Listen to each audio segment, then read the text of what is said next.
All right, we're assessing the lungs now. The skin is pink, good oxygenation, good color. Skin on the chest is consistent with the rest of the body. Clavicles are at the same height on each side. Sternum is midline. The costal angle is 90 degrees. Chest and chest movement is symmetrical. The transverse diameter of the chest is approximately twice that of the anterior-posterior diameter. Respirations are 18. And then the back, the posterior color is consistent with the rest of the body. Height of the scapula is even on both sides. Vertebra is midline. Does that hurt at all? Any tenderness? No. No bulging, masses, lesions, or tenderness. And can you turn this way a little? All right, can you sit that way a little bit more? When I go down your chest, you say 99. 99. That's testing tactile fremitus. Can you lean forward and round your shoulders? That way. Tap.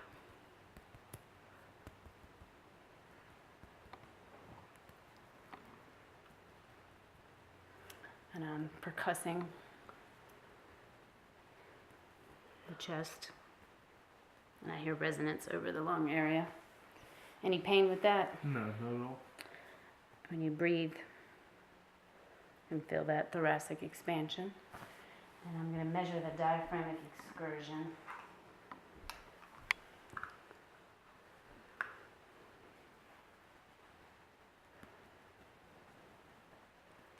I'll be tapping on your chest as you inhale and exhale. Feel exhale. And then inhale. Measure that. You do it. I'll get you to do it again. All right. All right. If you inhale.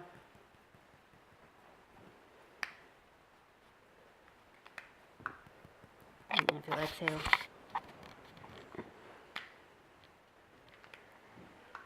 Measure the diaphragmatic excursion. 3 to 5 centimeters. Yep. 4 centimeters. And it was resonance to dullness. Listen. You take a nice deep breath.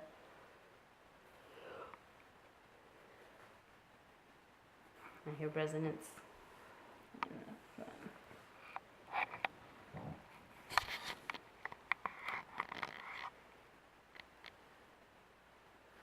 Alright, resonance in the front. And inspect, I do not see any heaves, thrusts, or lifts.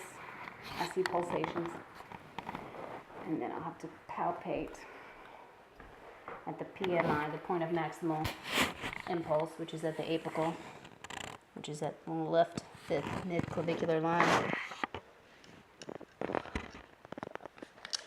This is the point of maximal impulse, where you can feel the apical pulse. No murmurs felt. And then I can listen for aortic sounds on the right, second intercostal space. Wait, second left intercostal space is pulmonary. And on the right, second intercostal space is aortic. And Erb's point is the third intercostal space. S1 equals S2. Tricuspid is the fourth intercostal space. Left sternal border. And then apical is at the fifth intercostal space. S1 and S2 are heard freely. S1 is the mitral and tricuspid. S2 is aortic and pulmonary. No bruits or murmurs heard. No S3 or S4 heard. And then we'll check for pulses. The temporal. You feel that good. And then the brachial. And then the radial. And then the popliteal behind the knee. And then posterior tibial. Wait, this is dorsalis pedis. Posterior tibial. All palpable, all pulses are strong. Not bounding or thready. And I'll listen for bruits.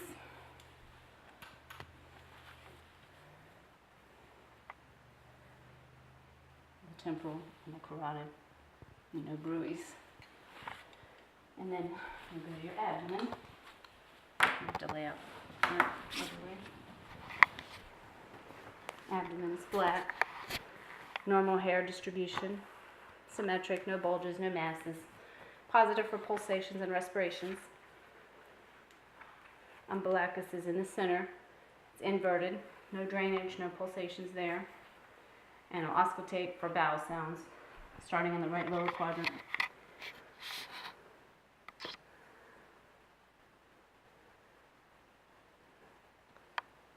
And normal is 5 to 30 times in a minute. And then vascular sounds.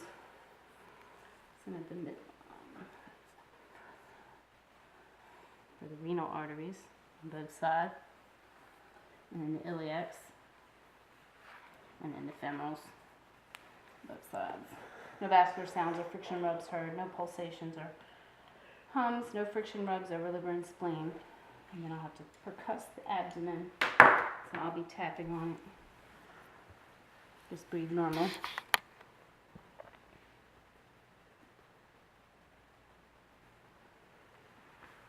And I hear tympany and dullness. Dullness over the liver and the spleen.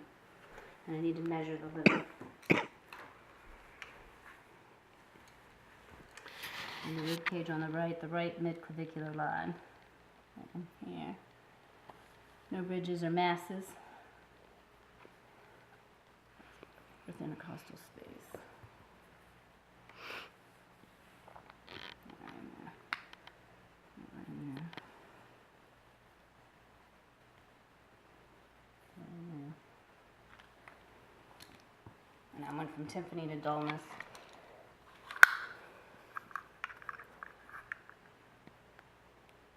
And that measures about 8 centimeters. Normal is 6 to 12. The fourth intercostal space is resonance to 6 intercostal space, which is dullness. And the normal size of the liver is 6 to 12 centimeters. I measured 8. All right, we're doing the musculoskeletal system. So the arms are warm, normal color. The hands are no cuts, bruises, they're smooth. On the wrists, no swelling or deformity. Elbows, has that hurt at all? No. No swelling, no pain, no tenderness, no deformities. Shoulders, does that hurt at all? No. Firm, non-tender, symmetric. Scapulas are level from the back. Spine, does that hurt at all? No. Can you bend over so I can, for scoliosis? Yeah, and it looks midline, vertebrae looks midline. Hips are symmetric, knees, does that hurt at all? No. No pain, tenderness, swelling there in the knees. Ankles, does that hurt at all? No. And the feet, slight swelling, no swelling there. Fingers, any pain? No. No swelling in the fingers, no swelling in the toes, no deformity in the feet. Looking at all the joints and palpating them. All right, and cervical range of motion, can you touch your chest to your chin? That's flexion. And then look up to the ceiling, that's hyperextension. Touch your shoulder to each side. It's lateral, bend, flexion. Turn head to face each shoulder. Oh, you did that rotation. All right. And then try to turn your head. Cervical strength, strong. Forehead, head was strong. And then backwards. All right. Cervical strength is good. Try to shrug your shoulders and forward. All right. And then elbows extended. Raise arms forward and upward in an arc. And then turn arms to your sides and keep the elbows extended. And then backwards. Yeah. And then internal rotation. Clasp your hands on the back. High as far as you can up on the waist. Yep. That one's hard to do. And then we check the biceps for strength. Flex your arm. And I'll try to straighten it. All right, and then triceps. You try to pull down. Yeah. And then deltoid. You try to pull up and I push down. Yeah. Push down. And then the elbow, can you bend and straighten? And supination and pronation. All right, and then wrist, can you bend it? Hands up, down. And then radial deviation and ulnar deviation. And then fingers you spread apart and then back together. abduction, adduction. Then make a fist. And bend to the joint. Alright. You try to flex. And I try to straighten. Good strength there. And then you extend your fingers. And I try to push down. And then I try to pry the fingers apart. You put them together and I try to pry them apart. And then I do them. You try to pry them. Yeah. It's for strength. Alright, and then assess grip. Can you squeeze your fingers? Yeah, good grips. And then we'll do the hips. You have to lay down. You can raise your legs up with your knee extended, yep. And then bring your knee to your chest. The other leg straight if you can do it. And then swing your leg out. And then in. That's abduction and adduction. And put the side of your foot. And then you do internal rotation, yeah. And then external rotation. And out. And then rotate your leg so that the opposite leg, internal rotation. Yeah. Okay. Hyperextension of the hip. Your leg back. Alright, good strength there. And then you have to lay back down here. You raise your leg and not try to push it down. That's flexion. And you put it down and not try to raise it. It's extension. Push both legs. Or abduction. Add this together. Push them together, abduction and then adduction. I try to push them apart for strength. Yeah. Alright. And hamstring, gluteal, abductor, adductor muscles. You sit and you do leg crossings. Like you cross like a man. Cross like a man and then you cross like a woman. And from abduction. Oh, you can sit up. You can do that sit up or laying, either way. You want to do the sit like a woman, sit like a man. That's checking the abductor, adductor, and gluteal muscles so that they're all strong. And then knee range of motion. If you'll bend your knee and then straighten it out, that's flexion and extension. And then I'll try to bend it, measure the quadriceps.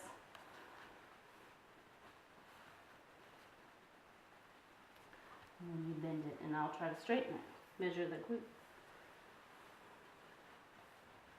Hamstrings, and I'll try to straighten it. Measure the hamstring strength. Point your feet upward, that's dorsiflexion, and then plantar flexion is down, and then inversion inside to the inside, and then eversion to the outside, and then you rotate your ankle as much as you can, not in a circle, and then flex your foot against my hand, push down, and then pull up with strength there. And then we'll do thoracic and lumbar range of motion. So you stand up and you bend to the right and then you bend to the left. That's lateral bending. And then you stay in one spot and you turn to the left and to the right for rotation. And then you bend as far back as you can, hyperextension. And then you bend forward from the waist and try to touch your toes. And that's flexion. And I check for scoliosis, which I already looked for that one. And then I get you to walk. And then after that was assessing for gait. And then you close your eyes and you walk heel to toe. And I try to push a slight sway, but that is normal. And that's the Romberg test, negative Romberg test. And the cerebellar function and preperception is where you do the hands fast, up and down, hands up and down. All right, and then you close your eyes and do the finger to nose test. Your finger up to your nose, and then back out. Finger to your nose, and then back out. And then do it again, and then do the other side. All right, and then stereogenesis. You keep your eyes closed and you identify an object. Just say what it is. Remove. Okay. And that was stereogenesis. And then graphesthesia is where I write something and you tell me what I wrote. 3. All right. And then we do the sensory.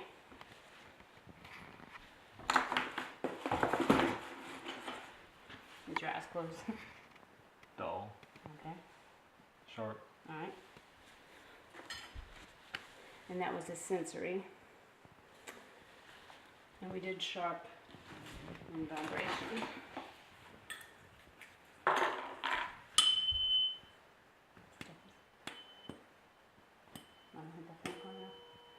Feel the vibration at all? Yes. Alright. Yes. Alright. And then the reflexes. The biceps.